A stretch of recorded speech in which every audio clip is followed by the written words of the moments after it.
So today's update on the Galaxy S25 lineup has something surprise in store, especially for the Galaxy S25 Slim. It turns out that this phone is shaping up to be far better than expected, and even better, it will launch globally instead of just being limited to South Korea. What's up guys, Sal here. So first up, let's talk about the Galaxy S25 Slim. A few days ago, we heard that Samsung is working on a slimmed down version of the S25 to go head to head with Apple's iPhone 17 Slim. At first, it sounded like one of those speculative rumors, but now it's pretty much confirmed. The model number popped up in GSMA's IMEI database, and the U in it signals that this version is heading to the US market. That means the S25 Slim will likely launch worldwide. Unlike the Z Fold 6 Special Edition, which is Korea exclusive, this one's for everyone. And based on its model number, the S25 Slim will fit between the Plus and Ultra models, so it's safe to expect a price somewhere between $1,000 and $1,300. So it's official that the S25 Slim exists, but Samsung probably won't launch it with the main S25 series in January. Instead, we'll likely see it in Q2 of 2025. So what exactly does the Slim model bring to the table?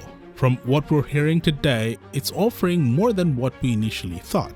According to IceUniverse, the S25 Slim is packing an Ultra camera. Now, what does Ultra camera mean in this context? At first glance, it could suggest a camera setup similar to the S25 Ultra's 4-camera array, but that's probably not what's happening here. IceUniverse specifically mentioned an Ultra camera, which likely refers to the main 200-megapixel sensor from the S25 Ultra, which is a great addition. But as for the full camera setup, I'd bet against that. Adding zoom cameras, especially a periscope zoom, requires a lot of space. And since the S25 Slim is designed to be super thin, adding a periscope zoom lens would result in a bulky camera setup, which would defeat the purpose of a slim design. So it's doubtful we'll see that kind of zoom on this device. What seems more likely is that Samsung will use a similar camera setup to what they put on the Z Fold 6 Special Edition, which is only 4.9mm thick when unfolded and still manages to pack 3 cameras.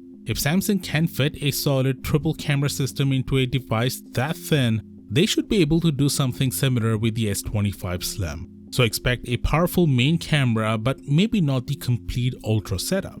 There's also a chance, a very slim chance, that Samsung could take a similar route to Apple by including just a single 200-megapixel camera on the S25 Slim. With Samsung adopting some of Apple's design strategies lately, it wouldn't be totally surprising if they went this route. While it's a bit of a long shot, it's still a possibility. Moving on, we've got some new information about the online color options for the S25 lineup. We already knew about the standard colors, but Rossing just revealed Samsung's website exclusive colors. For the S25 and S25 Plus, those colors are black or blue, coral red, and pink gold. Meanwhile, the S25 Ultra will get additional options in titanium blue or black, titanium jade green, and titanium pink gold. Now here's something interesting. We all saw the Snapdragon 8 Elite benchmarks. Qualcomm's latest chip is currently the fastest smartphone processor, even beating Apple's latest in terms of CPU, GPU, and overall performance. The S25 Ultra with this powerful chip recently showed up on Geekbench, scoring over 10,000 points, which matches Qualcomm's official claims. But that's not the interesting part. The interesting bit is that the Realme GT7 Pro, which also uses the Snapdragon 8 Elite, ran into overheating issues during benchmark tests. In fact, it overheated so much that it couldn't complete the tests. So does this mean the Snapdragon 8 Elite has a heating problem? Well, not exactly. Qualcomm quickly addressed these concerns, saying that the issue isn't with the chip, but with Realme's software optimization. Apparently, Realme was caught using benchmark enhancing tweaks that pushed the device too hard, causing it to overheat and crash during tests. But when the benchmark app was disguised to bypass Realme's optimizations, the GT7 Pro managed to complete the test without a problem. This suggests that Realme's aggressive benchmarking tactics, rather than the Snapdragon 8 Elite itself, were responsible for the overheating. So no need to worry about overheating if you're considering a Snapdragon 8 Elite powered Galaxy S25 Ultra. It looks like Realme's aggressive performance boosts were the main culprit, not an issue with the chip itself.